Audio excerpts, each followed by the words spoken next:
முருகர் காட்டில் நடந்து செல்லும் வழியில் வள்ளி என்கிற அழகான பெண்ணை பார்க்கிறார்.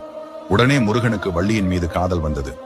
உடனே முருகன் வேடன் உருவத்தில் வள்ளியின் முன் சென்று, நான் ஒரு மாவீரன், என்னை நீ திருமணம் செய்து கொள்கிறாயா என்று கேட்டார். வள்ளி பயந்து போய், நான் முருகனை மட்டும்தான் திருமணம் செய்வேன், என்னால் உங்களை மணக்க இயலாது என்றாள்.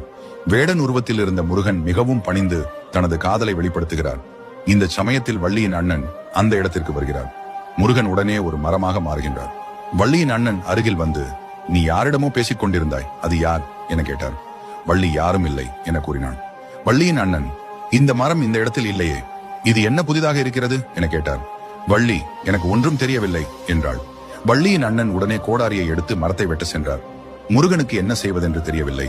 இதை அனைத்தையும் கைலாயத்திலிருந்து பார்த்த விநாயகர் அந்த இடத்தில் ஒரு சிறுவனாக தோன்றி, மரத்தை ஏன் வெட்டுகிறீர்கள், அதுவும் ஒரு உயிர்தானே என்று கூறுகிறார். அதை கேட்ட வள்ளியின் அண்ணன், என்னை மன்னித்து விடு பாலகனே என கூறி அந்த இடத்தை விட்டு வள்ளி அவள் அண்ணனுடன் சென்றார். முருகன் உருமாறி விநாயகரிடம், அண்ணா, நீங்கள் செய்த உதவிக்கு நன்றி என கூறினார். உங்களுக்கு முருகன் பிடிக்கும் என்றால் ஓம் முருகா என கமெண்ட் செய்யுங்கள்.